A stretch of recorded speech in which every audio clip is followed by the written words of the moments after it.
अस्सलामुअलैकुम विद्यार्थी मित्रों। जनाब Babubhai Soparivala girls primary school तरफथी ऑनलाइन शिक्षण माटे आजे आपणे फरीथी भेगा थया छीए। धोरण 4 विषय गणित गम्मत। डिसेम्बर 2020 एकम कसोटी। जुओ बाळ मित्रों, आप सौ जाणो ज छो डिसेम्बर एटले के आ मासनी 31 तारीख गुरुवाરના રોજ આપણી ચોથા ધોરણની ગણિત વિષયની પરીક્ષા લેવામાં આવશે, જેના કુલ ગુણ 25 રહેશે. અભ્યાસક્રમમાં પ્રકરણ 8 ગાડું અને પૈડા, પ્રકરણ 9 અડધું અને પા, આ બે પ્રકરણ અભ્યાસક્રમમાં રહેશે. પરીક્ષાલક્ષી પુનરાવર્તન. બાળમિત્રો, પ્રકરણ 8 કે જેનું નામ છે ગાડું અને પૈડા, આ પ્રકરણ આધારિત પુનરાવર્તન આપણે પૂર્ણ કર્યું. હવે આજે આપણે પ્રકરણ 9 અડધું અને પા, આ પ્રકરણમાં પુનરાવર્તનમાં આપણે આજે આપેલ આકૃતિમાં આચ્છાદિત ભાગ કયો અપૂર્ણાંક સૂચવે છે, તે ઉપરાંત આકૃતિમાં દર્શાવેલ અડધો ભાગ, પોણો ભાગ, પા ભાગમાં રંગ પૂરો, તેના વિશે જોઈશું. તો ચાલો અહીં ધ્યાન આપો. અહીં આપેલ સૂચના ધ્યાનથી વાંચો. આકૃતિના કેટલામાં ભાગમાં રંગ પૂરેલો છે, દરેક આકૃતિની નીચે લખો. બાળકો અહીંયા ધ્યાન આપો. અહીં આપેલ આકૃતિને ધ્યાનથી જુઓ. તમે અહીં જોઈ શકો છો આ લંબચોરસ આકાર છે, જેના બે સરખા ભાગ પાડવામાં આવેલ છે. બે સરખા ભાગમાંથી એક જ ભાગમાં રંગ પૂરેલો છે, તમે જોઈ શકો છો. એટલે કે બે સરખા ભાગમાંનો એક ભાગ. તો તમે આને અપૂર્ણાંક સ્વરૂપે કઈ રીતે લખી શકો? 1/2, બરાબર ને? અપૂર્ણાંક સ્વરૂપે આ રીતે લખી શકો. એટલે કે સમગ્ર આકૃતિમાં અડધા ભાગમાં રંગ પૂરાયેલો છે, એટલે કે બે સરખા ભાગમાંનો એક ભાગ, બરાબર ને? એટલે કે અડધો ભાગ. અડધો એટલે 1/2. હવે બીજી આકૃતિ જુઓ. અહીં તમે જોઈ શકો છો અહીં આપેલ આકૃતિના કેટલા ભાગ પાડવામાં આવ્યા છે? 1, 2, 3, 4. એટલે કે 4 સરખા ભાગ. એમાંના બે ભાગમાં રંગ પૂરાયેલો છે, તમે અહીં જોઈ શકો છો. એટલે આપણે અપૂર્ણાંક સ્વરૂપે કઈ રીતે લખી શકીએ? 2/4, બરાબર ને? 4 સરખા ભાગમાંના બે ભાગ. હવે 2/4 ને આપણે બીજી રીતે પણ લખી શકીએ છીએ. જેમ કે તમે અહીં જોઈ શકો છો કે આ આકૃતિમાં સમગ્ર ભાગમાંથી અડધા ભાગમાં રંગ પૂરાયેલો છે, બરાબર ને? એટલે અડધો ભાગ એટલે 1/2 પણ આપણે કહી શકીએ. તો યાદ રાખજો બાળકો, 2/4 એટલે કે 1/2. 2/4 એટલે 1/2. યાદ રહેશે ને? હવે આપણે આગળ જોઈએ.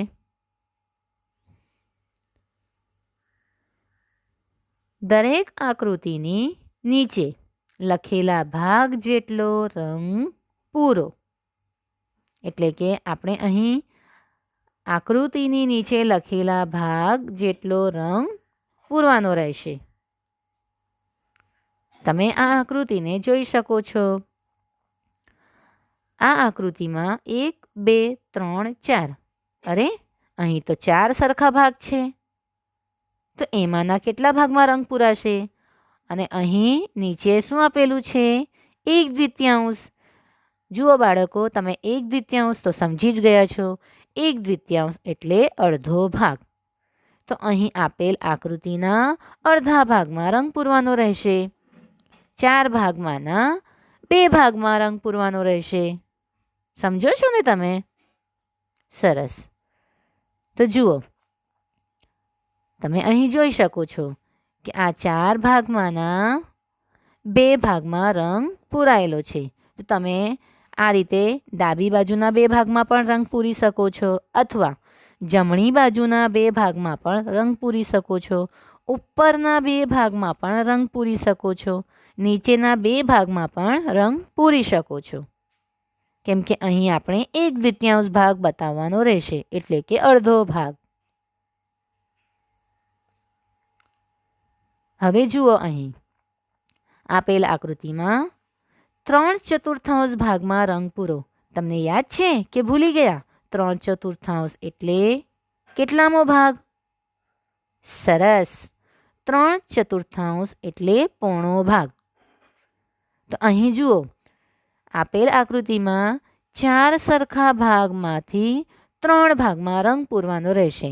તમે અહીં જોઈ શકો છો 4 સરખા ભાગમાંનો ત્રીજો ભાગ. બરાબર ને? તો અહીં તમારે આકૃતિમાં આ પ્રમાણે રંગ પૂરવાનો રહેશે. અહીં 3 ભાગમાં રંગ પૂરાયેલો છે, એટલે કે પોણો ભાગ. પોણા ભાગને 3/4 અપૂર્ણાંક સ્વરૂપે આ રીતે લખી શકાય. હવે આ ત્રીજી આકૃતિ જુઓ. સમગ્ર આકૃતિના 1/2 એટલે કે અડધા ભાગમાં રંગ પૂરો. અહીં કેટલા ખાના આપેલ છે? 1, 2, 3, 4, 5, 6. એટલે કે 6 સરખા ભાગમાંના અડધા ભાગમાં. એટલે કે 6ના અડધા કેટલા થાય? સરસ, 6ના અડધા 3 થાય. તો તમે આ રીતે 6 સરખા ભાગમાંથી 3 ભાગમાં રંગ પૂરી શકો છો. એટલે કે અડધા ભાગમાં, યાદ રાખજો, 1/2 ભાગ છે, એટલે કે સમગ્ર આકૃતિના અડધા ભાગમાં રંગ પૂરવાનો રહેશે. તમને ખ્યાલ આવે છે ને? તમે અહીં જોઈ શકો છો. હવે આગળ જોઈએ. અહીં આપેલ સમગ્ર આકૃતિના 1/4 ભાગ. 1/4 એટલે પા ભાગ. 1/4 એટલે પા ભાગ. એટલે કે આપેલ આકૃતિમાં 4 સરખા ભાગમાંનો 1 ભાગ. બરાબર ને? તો તમે આ રીતે આકૃતિમાં દર્શાવ્યા મુજબ આ 1 ભાગમાં રંગ પૂરી શકો છો. સમજ પડી તમને? 1/4 એટલે કે પા ભાગમાં રંગ પૂરી શકો છો. આ રીતે રંગ પૂરવાનું રહેશે. હવે આપણે આગળ જોઈએ.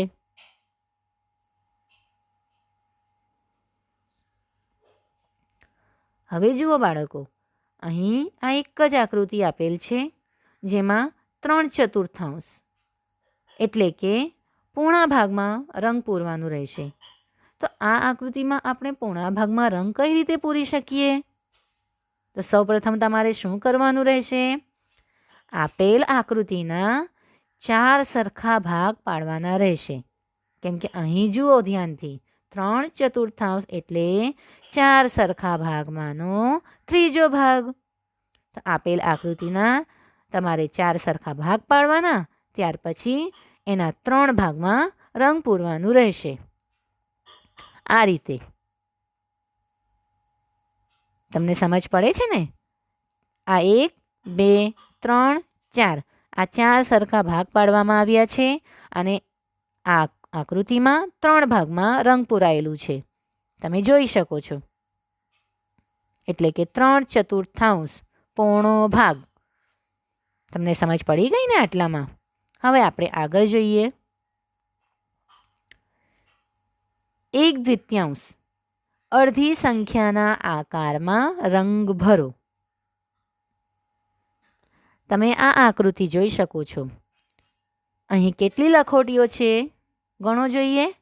1, 2 3 4 5 6 7 8 9 10 11 12 13 14 15 16 17 18 18 લખોટીઓ છે. હવે 18ના અડધા કરો એટલે કેટલી લખોટીઓ થશે? સરસ, 9 લખોટીઓ થશે. એટલે કે આ જે આકૃતિમાં આપણને જે લખોટીઓ આપી છે આ લખોટીઓના અડધા ભાગમાં એટલે કે 18ના અડધા 9 લખોટીઓમાં તમારે રંગ પૂરવાનું રહેશે. તો તમે આ રીતે 9 લખોટીઓમાં રંગ પૂરી શકો છો. સમજ પડી? 1/2 એટલે કે સમગ્ર લખોટીઓના અડધા ભાગમાં, અડધી સંખ્યામાં. સમજ પડી તમને? અડધી સંખ્યામાં આ રીતે રંગ પૂરવાનું રહેશે.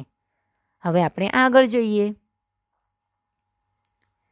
1/4 આકારમાં રંગ ભરો. 1/4 એટલે પા ભાગ એટલે કે પા આકારમાં રંગ ભરો. તમે અહીં આ પાંદડીઓના ચિત્રને જોઈ શકો છો. 1 2 3 4 5 6 7 8 8 પાંદડીઓ છે. હવે 8માંથી પા આકારમાં તમારે રંગ ભરવાનું છે. તો 8ના અડધા 4 થશે. 4ના અડધા 2 એટલે કે 2 આકારમાં તમારે રંગ પૂરવાનું રહેશે. તમને સમજ પડી ગઈ ને? પરીક્ષાલક્ષી પુનરાવર્તનમાં આપણે અહીં સુધી જોઈ ગયા છે. તમારે તમારી ગણિતની નોટમાં આ આકૃતિઓ દોરવાની રહેશે અને સાથે સાથે સૂચના પ્રમાણે કાર્ય કરવાનું રહેશે. તમને સમજ પડી ગઈ ને? Thank you.